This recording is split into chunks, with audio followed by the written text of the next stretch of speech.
रही हूँ महादेव। आज्ञा दीजिए, आज्ञा दीजिए, आज्ञा दीजिए।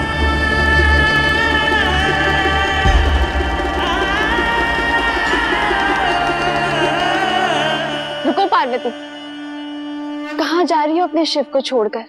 रह पाओगी उनके बिना? जिसे वास्तव में जाना होता है वो कहकर नहीं जाता है पार्वती।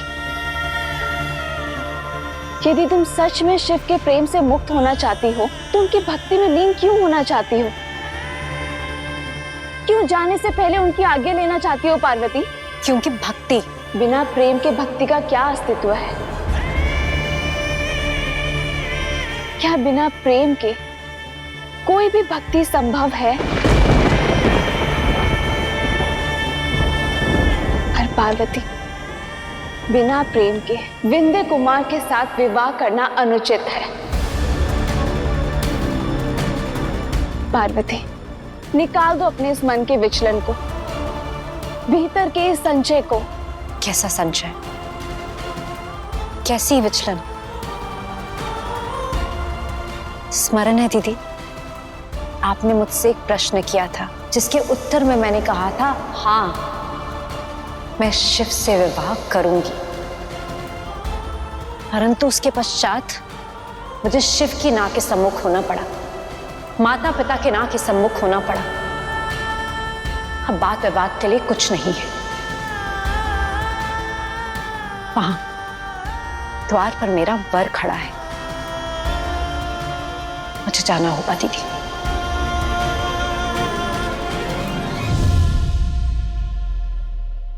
द्वार तक जाने से पहले अपने मन के द्वार को खोलो पार्वती। मन के द्वार को तो शिव बंद कर चुके हैं मेरे लिए। निर्णय हो चुका है।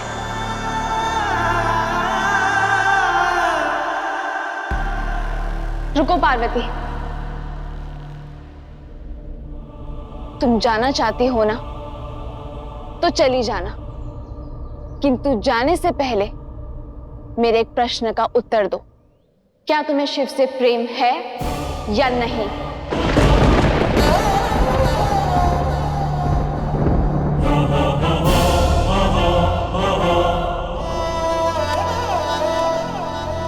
उत्तर दो पार्वती। दीदी, मैं पार्वती, तुम्हें आराध्य शिव की सौगंध है, केवल सत्य कहना। हाँ, मैं प्रेम करती हूँ शिव से, मैं प्रेम करती हूँ शिव से, मैं प्रेम करती हूँ शिव से, मैं प्रेम करती हूँ शिव से, मैं प्रेम करती हूँ शिव से। क्या तुम शिव के प्रेम को अपने हृदय से निकाल पाओगी? क्या तुम विंध्य के राजकुमार की हो पाओगी? प्रयत्न करूंगी आखिरी श्वास तक। यदि हर श्वास में शिव बसे हो तो?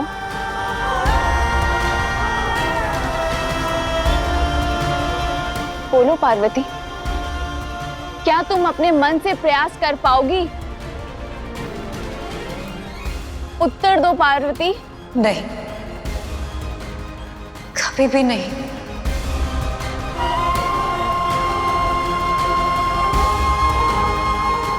एक ऐसा हृदय जिसके कोने कोने में केवल शिव बसे हैं, उनका प्रेम बसा है, उसे लेकर तुम किसी और की अर्धांगिनी कैसे बन पाओगी पार्वती?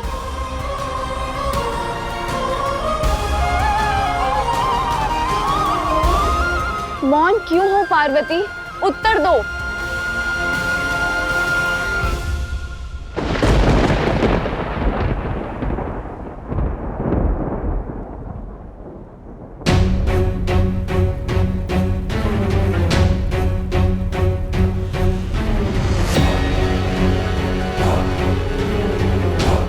मैं तो असुर हूं, मुहूर्त में नहीं मानता, परंतु तुम तो विंध्य के राजकुमार हो।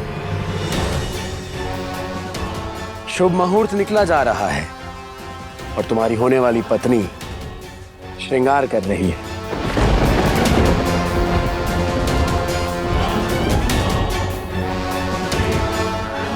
जी, मैं स्वयं पार्वती को लेकर आती हूँ।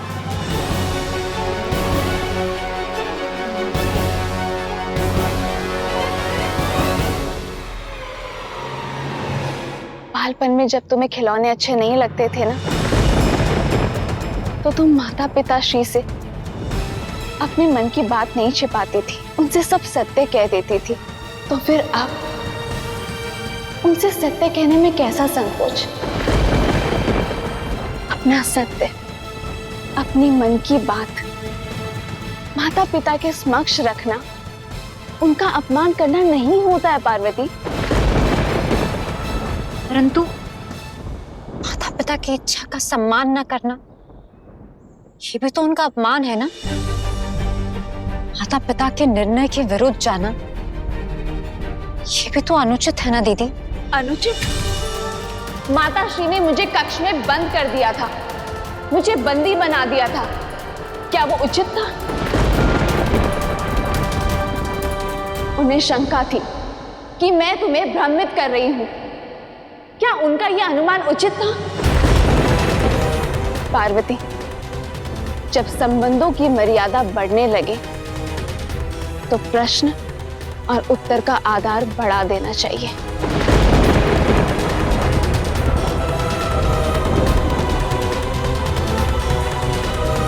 अपने मन में उठ रहे सभी प्रश्नों को, उत्तर को जोड़कर एक बड़े प्रश्न का आधार बनाओ। अपने जीवन का सार गढ़ो और बताओ तुम्हारे लिए सबसे बड़ा सत्य क्या है? सत्य से बड़ा कुछ नहीं है। और सत्य का दूसरा नाम शिव ही तो है, और सुंदर भी, जो मेरी बहन के मन को भा गया है।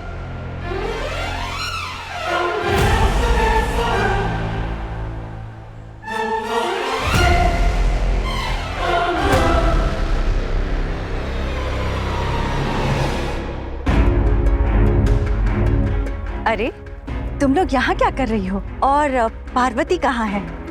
मंडप में उसकी सब प्रतीक्षा कर रहे हैं। राजकुमारी पार्वती शिवलिंग की पूजा करने गई है। अच्छा, मैं देखती हूँ। क्या शिव से बढ़कर तुम्हारे लिए कुछ हो सकता है पार्वती? पार्वती, संसार की हर पुकार में से सबसे शुद्ध पुकार होती है प्रेम की निर्मल पुकार, अंतर मन की पुकार। सोचो पार्वती, टटोलो अपने मन को।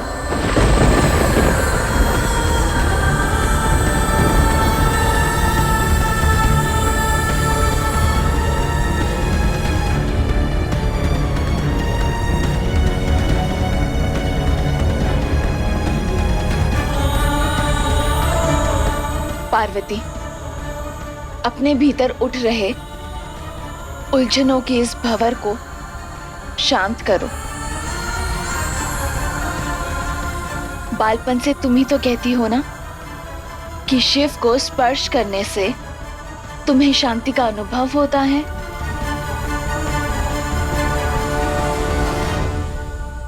तो करो उससे सत्य, उस सुंदर, उस शिव को स्पर्श।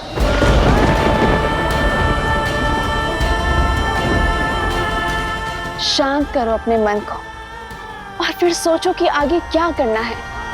किसी की अधूरी छवि मन में बसाने से पहले उसकी पूरी छवि की खोज अवश्य कर लेनी चाहिए।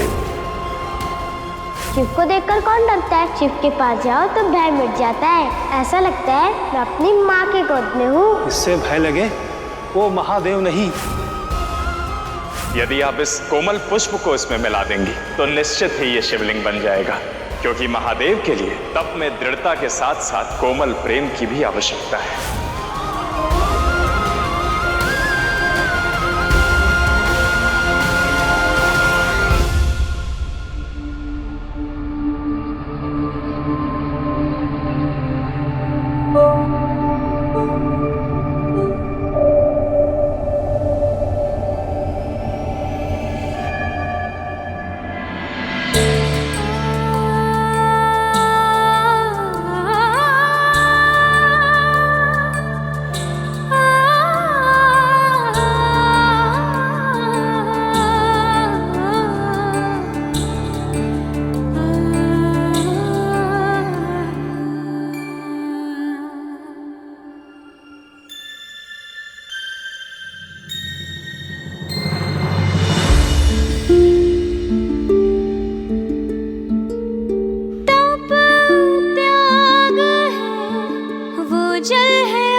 शिव और शक्ति है साथ में जो सदा, ये प्रेम ज्योति जलाए मन में सर्वदा। जटाओं में गंगाधारा शिव ने अपनी उतारा है, जहाँ जहाँ शिवा शिवानी है वहाँ।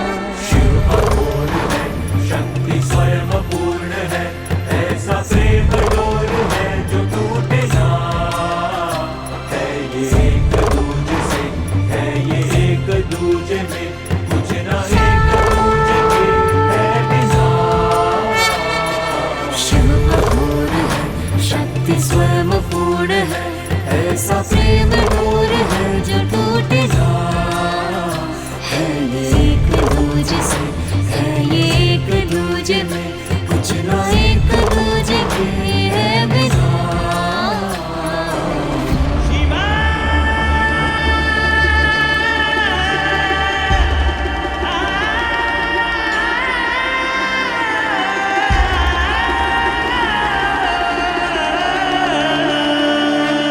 पार्वती,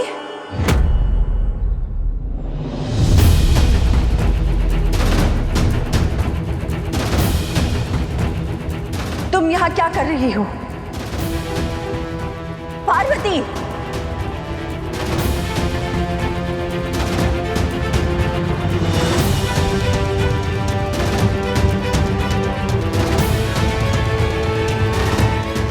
पार्वती,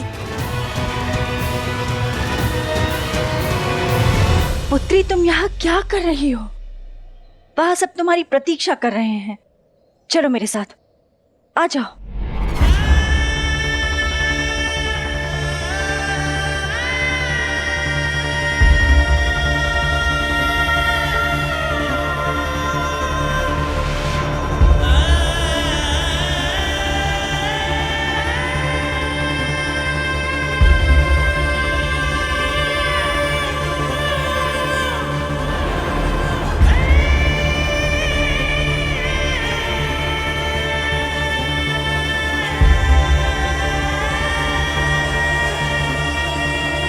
एक बार जिस पर शिव का रंग चढ़ जाता है, उस पर ना ही संसारिकता का रंग चढ़ता है और ना ही माया का।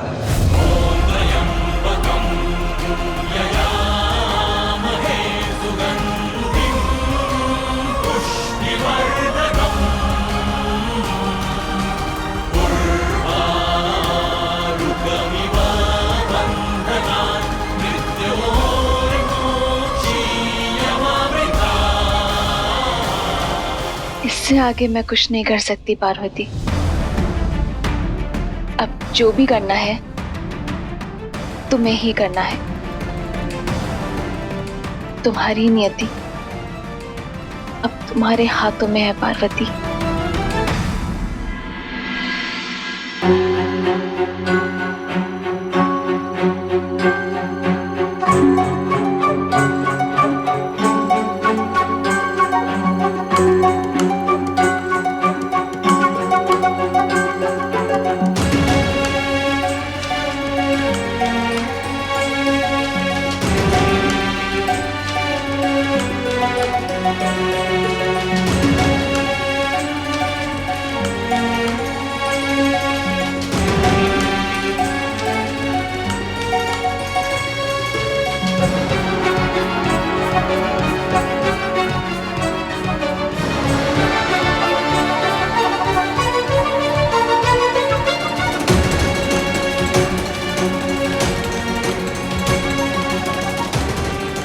अद्भुत, ये परम सुंदरी तो असुर राज के सिंहासन पर ही बैठने योग्य है।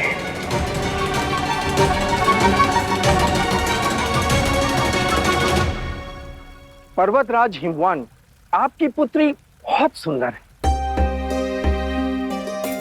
साक्षात देवी का रूप है। आपकी पार्वती को वधू के रूप में पाकर हम धन्य होंगे। पुत्री पार्वती, तुम्हें अपना वर पसंद आया ना?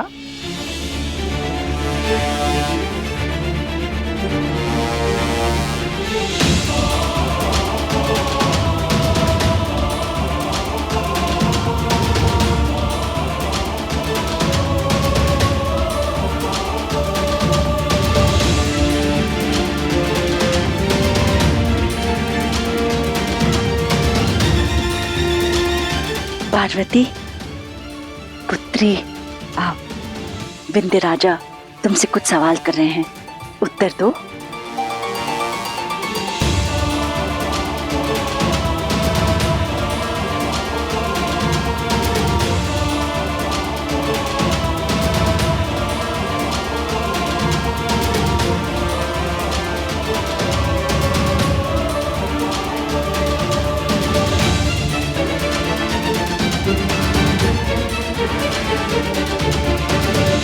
तो फिर विलंब किस बात का?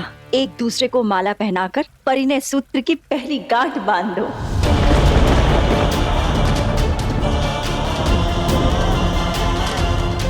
यदि पार्वती शिव से विवाह करने के लिए सज्ज हैं, तो शिव से इस विषय में बात की जा सकती है। मुझे शिव से विवाह स्वीकार है।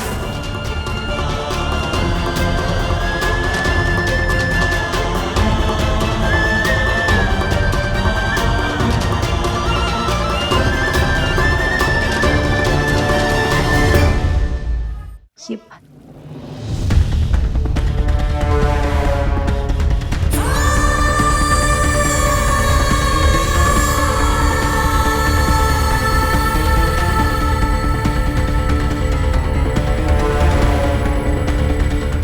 मुझे विश्वास है एक दिन मेरी भक्ति की शक्ति मुझे आपसे अवश्य मिलाएगी।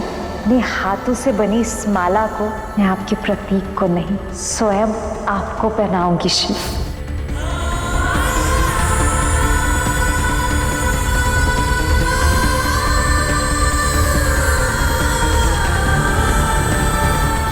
बालपन से लेकर आज तक तुम जो शिव की छवि बनाती आई हो, शिव में हो गई हो तुम, क्या तुम इस बात को भी नकार दोगी?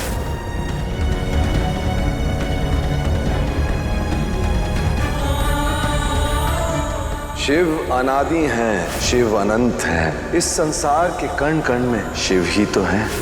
महादेव के उद्देश्य पर संशय ना करें देवी।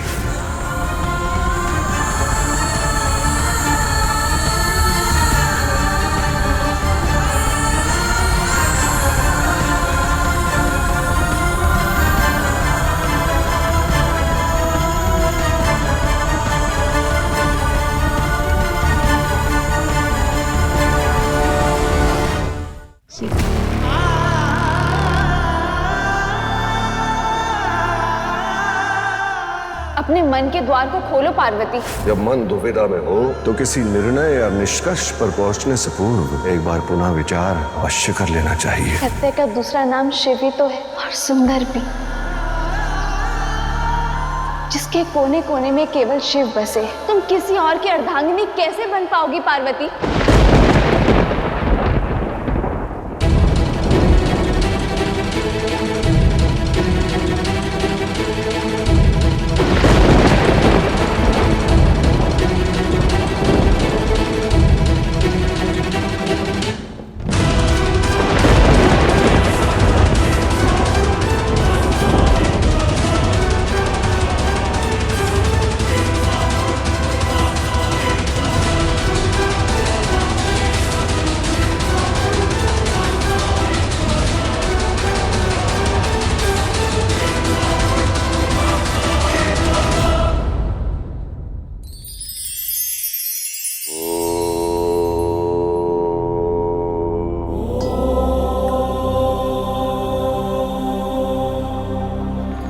समर्पण, इसका अर्थ जितना साधारण है उतना ही विशाल भी।